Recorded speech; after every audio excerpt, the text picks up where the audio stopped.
F'intervista f'Birkirkara l-Prim Ministru Roberta Bela tkellem dwar il-proposti li ppreżentat tnejn filgħodu għal familji u t-tfal huwa semma l-garanzija tfal ta' 145 miljun euro li ppreżenta il-Partit Laburista u li jimplementaha jekk jingħata l-fiduċja. F'Birkirkara semma żidiet li għati gvern ġdid immexxi minnu fiċ-Children's Allowance. Dit tfisser l-akbar żieda fiċ-Children's Allowance li se nkunu qegħdin nagħtu f'ġenerazzjoni sħiħa.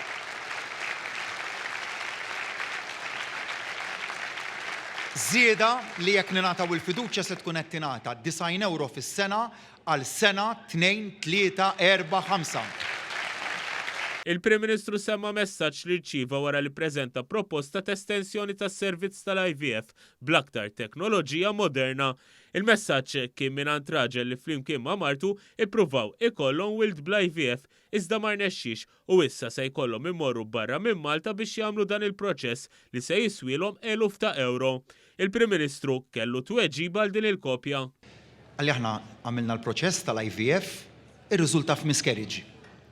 Għalli llum il-mara kibret fl-età.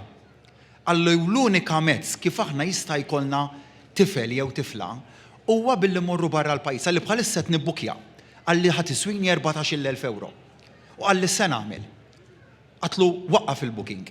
Għatlu għax jekk il-poplu jagħtina l-fiduċja tiegħu fis-26 ta' Marzu se nara li inti u l-mara tiegħek f'pajjiżek ikollok id-dritt illi jkollok it-tfal.